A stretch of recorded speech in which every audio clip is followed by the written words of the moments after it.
کہ کیا نہانے کے بعد وضو کرنا ضروری ہے؟ بسم اللہ الرحمن الرحیم۔ دیکھیں، پہلی بات تو یہ ہے کہ آپ نے غسل کیا کس طرح ہے، اس کے بعد پھر اس جواب کی طرف اور اس سوال کی طرف ہم آ سکتے ہیں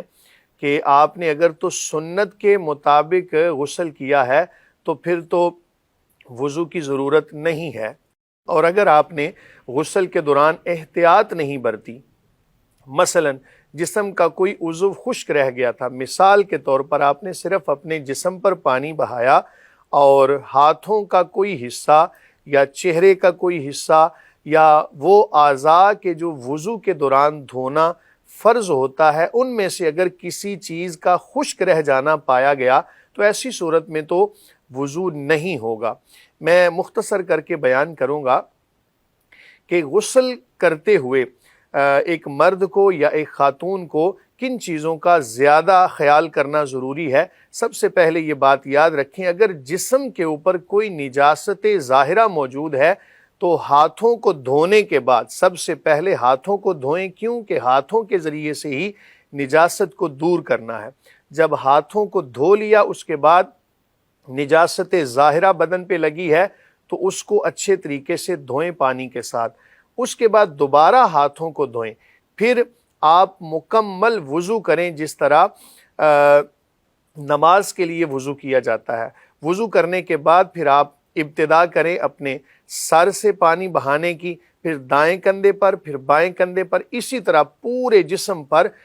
3 مرتبہ پانی بہائیں کہ ایک بال کے برابر بھی جگہ خشک نہ رہ جائے، تو ایسی صورت میں غسل ہو جائے گا۔ اور اب ایسا کیا گیا غسل، اس کے بعد آپ کو وضو کرنے کی ضرورت نہیں ہے۔ یاد رکھیں کہ اس کے دوران کچھ چیزیں ایسی ہیں کہ جن کا بہت زیادہ خیال کرنا ضروری ہے۔ مثلا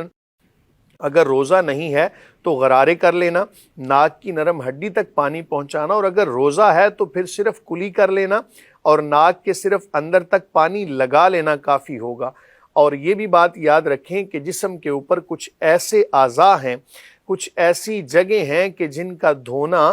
بہت زیادہ وہاں پر احتیاط کی ضرورت ہے۔ مثلا بغل کے نیچے پانی کو اچھے طریقے سے بہا لیا جائے، ناف کو اچھے طریقے سے صاف کر لیا جائے، اسی طرح ناخنوں کے اندر اگر کوئی ایسی چیز لگی ہے تو ان کو اچھے طریقے سے دھو لیا جائے۔ علی ھذا القیاس سر کے بالوں سے لے کر پاؤں کے ناخنوں تک پورے جسم پر کوئی ایک بال کے برابر بھی جگہ خشک نہ رہ جائے، تو ایسی صورت میں مسنون غسل آپ کا ہو گیا۔ باہر نکل کے اب صرف آپ پاؤں دھو لیں احتیاط کی بنا پر، کہ ہو سکتا ہے جس جگہ پر آپ غسل کر رہے ہیں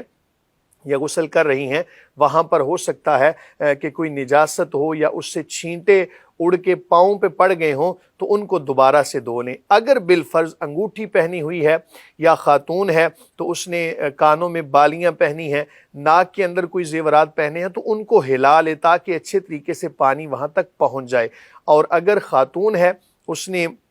مینڈیاں بنائی ہوئی ہیں، تو ایسی صورت میں پانی جو ہے بالوں کی جڑوں تک پہنچانا لازم ہوگا، ان کو کھولنا لازم نہیں ہے۔ لیکن اگر بال کھلے ہوئے تھے تو ایسی صورت میں تمام بالوں کا جڑوں سے لے کر سروں تک بالوں کا دھونا یہ غسل کے اندر لازم ہوگا۔ جی بہن، آپ کو جواب مل گیا ہوگا۔ مفتی صاحب نے وضو